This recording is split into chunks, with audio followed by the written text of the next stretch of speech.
Hello and welcome back to my channel and welcome back to another potluck wrap up. This is where I put all the books that I've read over the last month into this teapot and then I pull them out at random. I only give myself 20 minutes to talk to you about these books, so I try to get through as many as possible. My average is about 8 books and I read more than that in both June and July and then didn't make time to wrap up in June or July. So there are a lot of titles in here.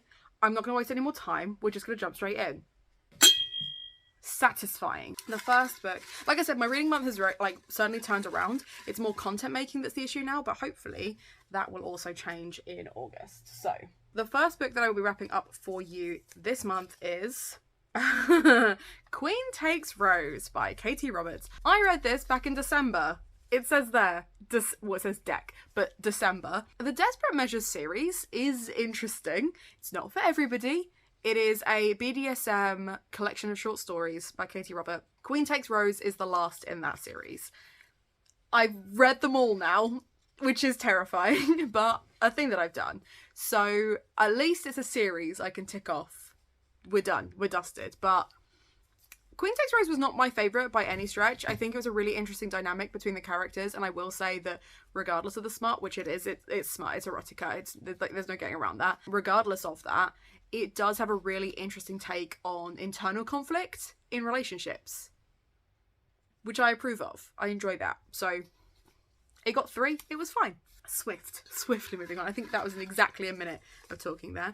So the next one that I'm going to talk about is Clown in a Cornfield Volume 2. I adored this. Now, I read Clown in a Cornfield a while ago and was kind of nervous about the sequel because with any sequel, you do want it to up the stakes, and the stakes were already very high in the first one. However, the way this follows up with revenge arcs and, like I said, much bigger violence was really interesting. If you're a fan of Scream or just generally Wes Craven books, stories even, would recommend. Really, really enjoyed this. It's a really, really good time. This is a sequel, so pick up the first one first, obviously, but I love them both.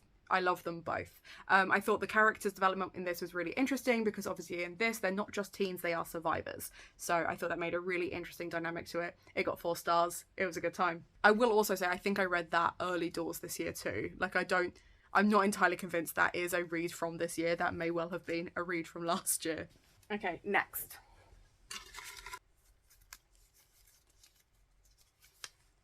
We have Anatomy. Now, I don't have this book anymore. This is a book that I read for the start to finish sprints. It is a gothic romance, and I'm air quoting both gothic and romance. Technically, it is a gothic and it is a romance. It has the tropes. It is not as gothic as I wanted. It is not as romantic as I wanted. It was very tame. It was very tame. This is about a young girl who lives in Edinburgh around the time that the body snatching and grave digging became a phenomenon because doctors wanted more bodies to do more experiments on. And they were learning a lot about anatomy, and surgery in general was taking an upswing in interest in society and therefore politically and everything else as well. In this, the main character, being a woman, is not allowed to train as a doctor, so she hires a grave robber to give her the bodies to help her with this. That in itself is a really interesting concept, and I love the idea that there was this romance that was going to blossom between them. The issue I had with it was that there was just magic in it once. Like, there was just like this one random thing, and I'm not going to go into spoilers, but there was just this one random thing where the magic just did not make sense. It came in right at the end. And it's not like with, like, Chloe Gong, for example, where things are built up and you see this magic right at the start and you can see that's going to be part of the mystery. This, it was just kind of like font of youth stuff at the end. It was weird and it felt really out of place, and it was already a 3-star anyway, and that just like was the nail in the coffin for me. I have actively not picked up the sequel because of that. But if you're interested in like entry-level gothic, if you're like, I like a YA romance and I'd like it to have a, I guess, a spooky vibe, maybe pick this one up. But to be honest, I can recommend you better ones. This book exists. Next. Lurking in the Dark. Now, I don't know where my copy of this is. I think I gave it to Lizzie. Lurking in the Dark is a Amazon published or self-published collection of short stories that was recommended because I enjoy Amy McCall's writing style. And I really enjoyed Amy McCall's story in this. I was on a couple of writing sprints where Amy was actually working on this project. There was some really fucking weird short stories in this. I didn't love all of them, so I have no intention of keeping the copy. Once Lizzie's read it, they can choose to do what they want with it, but I bought it to support Amy, and it was a good time. It was an interesting kind of collection because each story was so very, very different, and because they're short stories, there's only so much they can do with them, but the high octane action ones were definitely my favourite, and Amy McCall's is in that list. We're doing okay for time, but I'm not going to be able to count how many I did because the cats keep stealing my bits of paper. And if you don't believe me, literally right here, little munchkin, literally helping himself. So I'm not gonna be able to count, but that's fine. It doesn't really matter. It's mainly for me. The next one I'm going to talk about is Glass Coffin, another series that I finished, and I am so glad I get to talk to you about this. Now, sorry, I'm just gonna... He's just chilling. He's just behind me like a creep. Anyway, Glass Coffin is the third in the trilogy that is a fantasy middle grade, but it's also a fairy tales retelling type fantasy. The first book, which was Darkwood's, it's the Darkwood trilogy, set up this premise that witches are not what we think, the fairy stories are not what we think, and here is like a new spin on it. What I love about this is the banter. The dialogue is great, the action is really great, there's poignant moments, there's sad moments, and like you need those things for the rest of the things to be funny, right? You need that balance. Now, the second one lost me a little bit. I was really concerned that I was going to have adored the first one and then the second one would be okay, but the third one brought it home. It was so good. It was action-packed, poignant, funny. It has LGBT, BIPOC, and disability rep. Like, it's such a good trilogy. And if, like me, you were worried that you were getting tired of fairy tale retellings, I would absolutely recommend picking up this series, if only because the way that it's written, it does have a fresh lease of life. Gabby Hutchinson Crouch is one of the authors who works on the Horrible Histories TV series and books, so it has that kind of jovial, light-hearted banter to it, and I just loved it. I loved it. And like I said, that's another series I finished, so it's been a good year for finishing series. Here's another one. Okay, next. The Life and Medieval Times of Kit Sweetly. I was really pleasantly surprised by this one. This was not what I expected at all. I kind of expected a You Should See Me in a Crown or Moxie style contemporary, where it's a very kind of gentle response to something political. And it is that, but the romance in this is such a subplot, it almost doesn't happen, and I preferred it. Basically, in this, Kit Sweetly is a wench. She works at one of those Renaissance cafe things that they have in America, where you pretend you're in like medieval Britain, but she's only allowed to be a wench because she's a girl. She is not allowed to train to be a knight, but her older brother is a knight, and one evening, for whatever reason, he is unable to fight as a knight, so she steps in and she becomes known as the Lady Knight, and it really starts this kind of rebellion against those gender norms. And as a very opinionated feminist, I loved it. I really liked it. I thought the subplot about the gentrification of the area and her poverty and her family's social standing in the area was also really interesting. I thought the general family dynamic between her brother, her uncle, and her mum was also really interesting. I was really pleasantly surprised, because I thought this was going to be like a middling 3 stars, but it was a 4. I just thought the way everything was tied together and the central focus theme being that feminist message was done really well. It is very opaque. It is one of those things where you kind of know what you're getting with it. Very traditional paint by numbers, but I don't like, sometimes it's not a bad thing. This is one of those instances where it's not a bad thing. I deeply encourage it, and I deeply encourage you to pick it up and read it. I'd like to at least get the books to here, but a couple of these have been audiobooks, or I just don't know where they are, so. The Golden Enclave, another series finished. Look at me go. Look at me go. So the Golden Enclave is the third in the Scholomance series. This is another trilogy. This one by Naomi Novik. I'm struggling. Naomi Novik is the author who did Uprooted, the Temeraire series, and the... what is the icy one that no one else likes? Spinning Silver. This could easily be compared to the Turflings book, but on crack. It moves so fast, you don't really get a moment to enjoy the sad things that happen. But when I was in a headspace of struggling to read, struggling to concentrate, and just wanted someone to just shout narrative at me, this was spot on for what I needed. It was a really good time. Again, it had that poignancy, it had that balance, it had a really satisfying ending for me. I really enjoyed it. I really enjoy the way the magic is built. I really like that in the first two books, we are given very strict rules on how magic works. And then in this book, it's like, okay, those rules were written by the classist elite, and maybe we can change that. And I really liked that. I really liked the championing of that. Now, I know that some people have had issues with this because the author is white and it centralizes a BIPOC author kind of doing those things that I've just described, and I think those arguments are completely justified. I really enjoyed this. I don't want to say regardless of that, I do think it's something that needs to be part of that whole conversation, but as a trilogy and a fantasy series, and because I do enjoy an urban fantasy, I like the fact they've got magic and airplanes, I really enjoyed this. And it was kind of the perfect thing to just listen to and get my brain back to where I needed it to be to read other things. So, yes, enjoyed. 10 out of 10. There's a couple of other things in here that are also series finishes or finales, and I will die if I pick those as well, just out of random happenstance, because at the moment this is the series concluder, and I don't mind that. I don't mind that at all. Okay, next. Legends and Lattes, a high fantasy that everyone was talking about, and I'm so late to the party in telling you my thoughts that I don't even know if you'll care anymore. So I'll draw you in with sprayed edges. Did I mean to order this copy? No.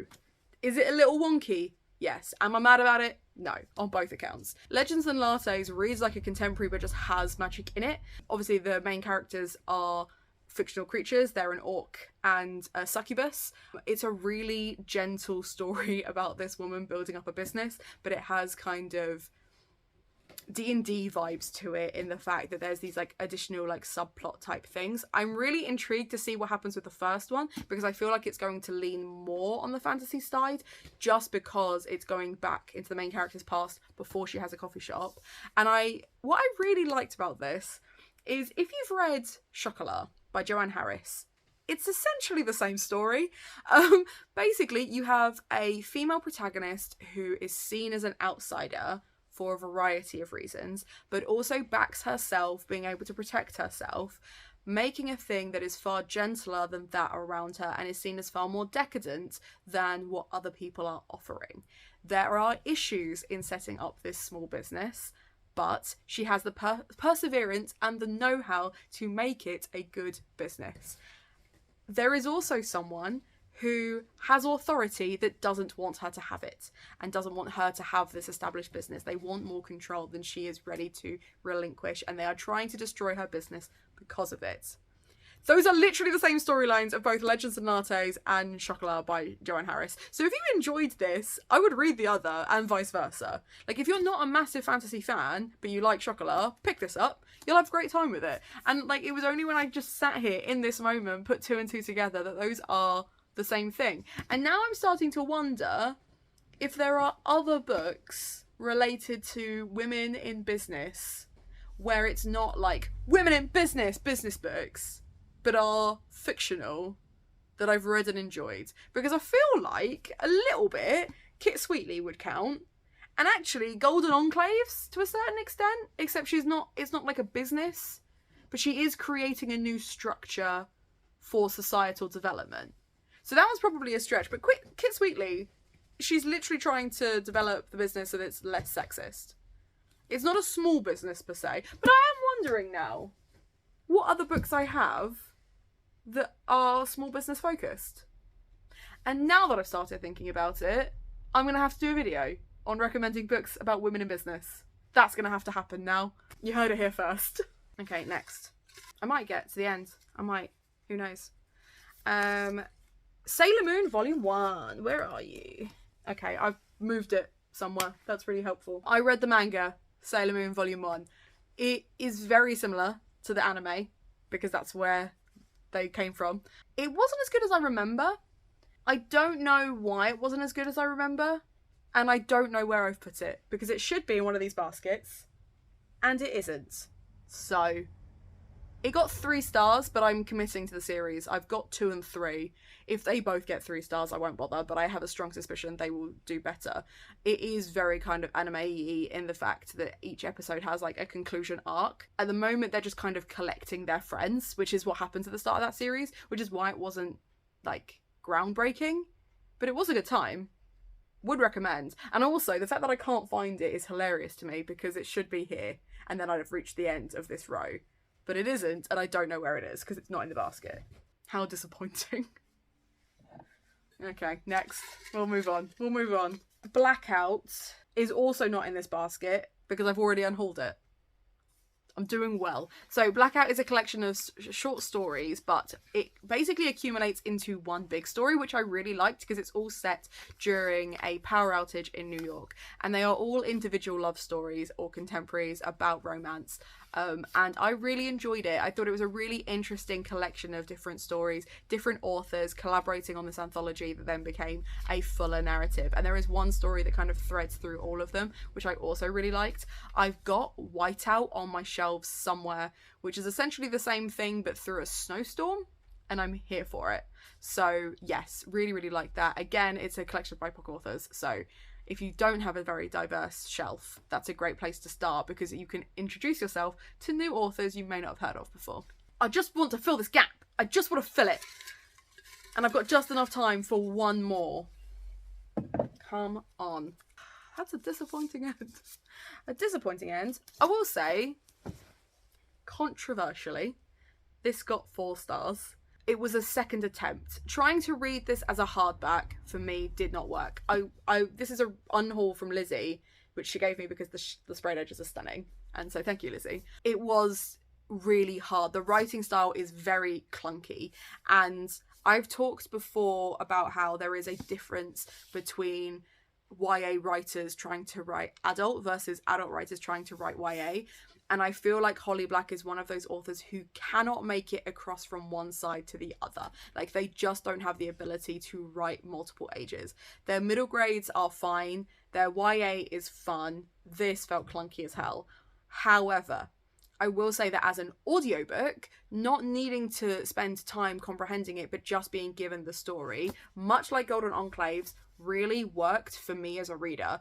And I found that once I could move my way through the story more rapidly, because I could be doing other things whilst listening to it, it wasn't convoluted or complicated, and actually the story was benefited by listening to it as an audiobook. There are not many books that I've listened to as an audiobook where I've thought this made a difference because it's an audiobook, but I genuinely don't think I would have enjoyed this as much as I did had I read it as a hardback. The narrative of this is really interesting. The magic usage in this, again, has a very similar style to this, in the fact that it's just kind of told you this is how the magic works, and then those rules are bent and shaped as the story develops. What I did really like was the fact that this had that additional mystery element, but I don't know what it is about YA authors who start with high fantasy and then move into urban fantasy mysteries. You can't do it. You can't seem to write a mystery that you actually allow us the pieces to put it together. And it's almost like you don't want us to guess the ending. But actually, if you're a mystery reader, like I am, the joy that you get is from positing those different ideas. And being right or wrong is neither, like, it literally doesn't matter if your hypothesis is right or wrong. It's the process and knowing, oh, I saw that clue. Oh, I missed that, but it was clearly there. And, oh, that was a red herring, or this happened, that happened, etc. Nothing.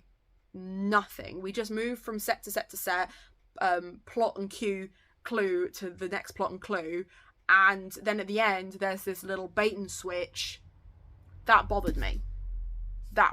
And now that I'm thinking about it, I don't think I gave it 4 stars. I think I gave it 3.5, but I always round up, so I think that was the issue. I filled a shelf. It's not bad. unfortunately, I will be continuing this series. So yeah, that's my 20 minutes. I could have done better than that. But there's a few on there. There's a few on there worth your time. I'll leave the links down below if you'd like to treat yourself to any of those. Because actually, if you treat yourself to something from Waypoint Books, it supports me and my content. And I need the emotional support right now, if nothing else. So let me know in the comments down below, what was your favourite read of last month? Have you picked up any of these? Are you likely to pick up any of these now that you know what my thoughts on them are? If you just want to leave a little book stack to say that you were here, like their little emoji, go right ahead. But most importantly, have a nice day.